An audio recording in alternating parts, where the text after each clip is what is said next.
Bien, merci Madame la Présidente. Monsieur le Président Ciotti, Mesdames et Messieurs les députés, d'abord je voudrais rétablir deux ou trois, comment puis-je le dire, inexactitudes ou propos incomplets.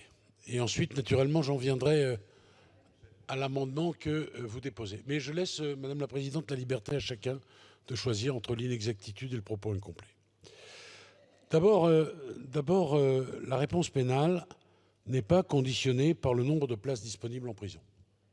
Non, vous ne pouvez pas dire ça. Vous ne pouvez pas dire ça, c'est pas vrai. Vous n'êtes d'ailleurs pas le seul à le dire, mais en droit, ni dans le code pénal, ni dans les autres textes, aucun frein n'existe pour la liberté d'appréciation du juge pour le prononcer d'une peine d'emprisonnement. Et disons-le d'ailleurs, s'il en était autrement, il n'y aurait pas tant de matelas au sol, il n'y aurait pas cette surpopulation carcérale.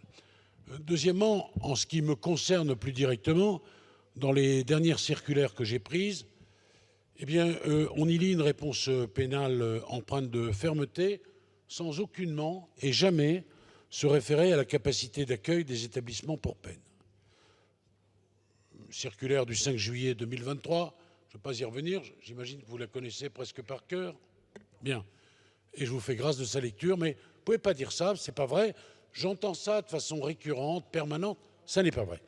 La deuxième chose que je souhaite rectifier, c'est que sous le président Sarkozy, on a livré 7000 places de prison supplémentaires.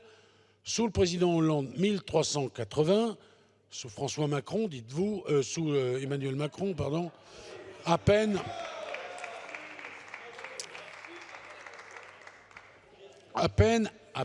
1900. Alors, bon, d'accord, voilà. Gossez-vous de cette erreur qui tient peut-être à la longueur de ces débats. J'espère que vous me le pardonnerez, vous aviez rectifié. C'est un moment de détente, mais je reviens, M. Minot, à des choses importantes. En réalité, les créations de places sous Nicolas Sarkozy avaient démarré dès 2002, lors du début du second mandat de Jacques Chirac. Il faut quand même le préciser.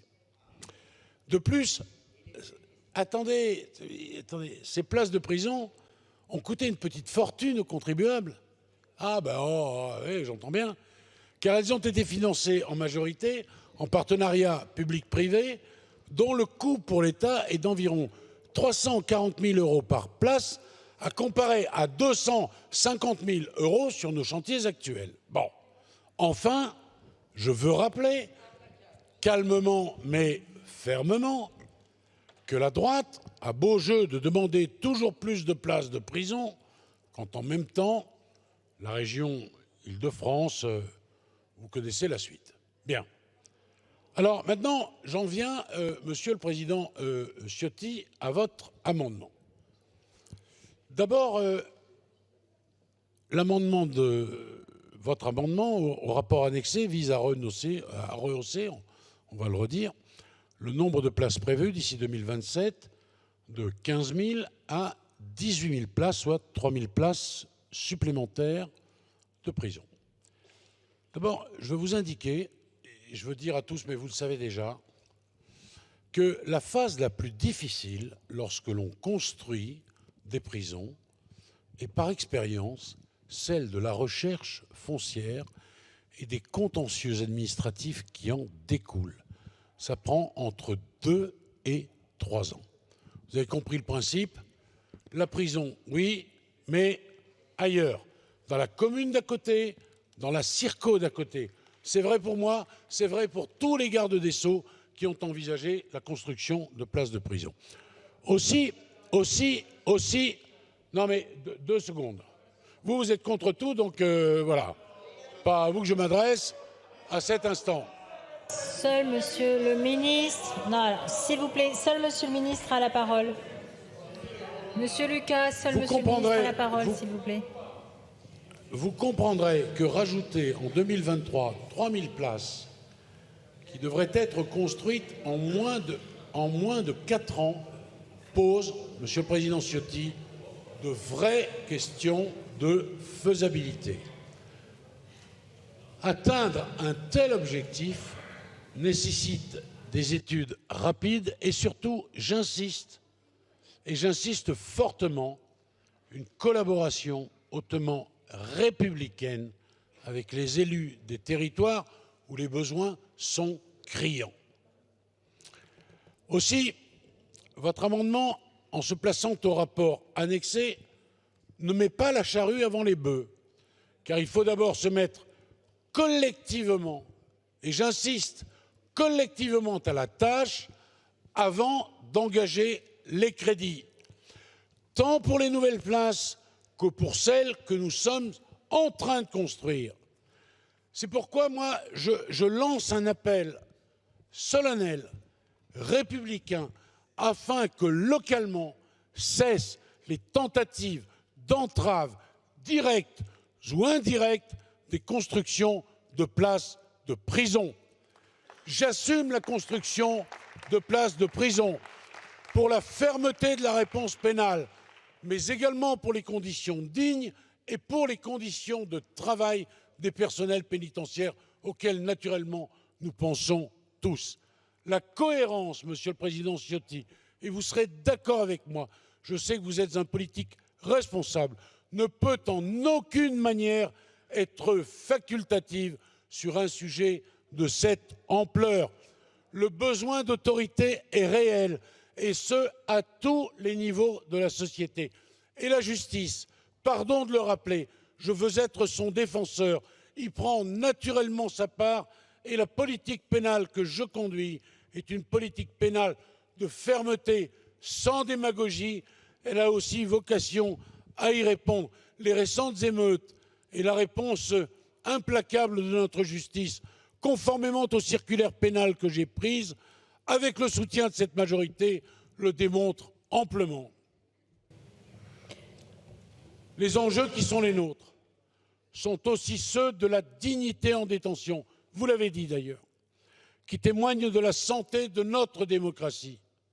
Il en va également, bien sûr, des conditions de travail, de la sécurité de nos agents pénitentiaires, à qui je veux évidemment rendre à cet instant un hommage appuyé.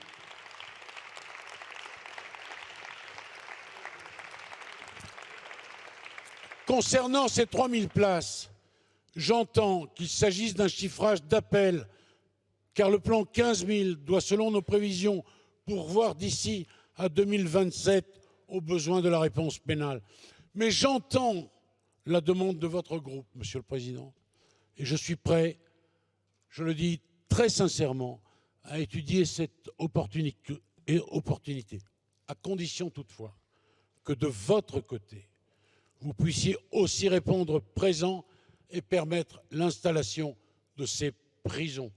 C'est ensemble que nous les ferons, ces 3000 places, ou nous ne les ferons pas. C'est ce que je veux préciser avec justesse. Les sous-amendements du président Houllier, des députés Abati, Mandon et Mouchou nous disent un certain nombre de choses qui nous obligent. Il en va de même sur les centres éducatifs fermés d'ailleurs, qui sont un outil particulièrement efficace pour sanctionner, mais aussi pour empêcher que les délinquants mineurs ne s'enfoncent définitivement dans le cercle vicieux de la délinquance. Trop d'élus rechignent encore à accueillir ces centres qui comptent 12 mineurs pour 26 éducateurs. J'entends ça toutes les semaines. Formidable centre éducatif fermé, mais très loin de ma commune. Parce que j'ai un golf. J'ai entendu ça. Parce qu'il y a des gamins qui prennent la fuite. Parce que, etc., etc., etc. Toute la litanie des excuses que je ne veux pas ici rapporter, mon propos s'achèverait dans 2 heures. Et nous sommes pris par le temps. Sur ce point, en responsabilité,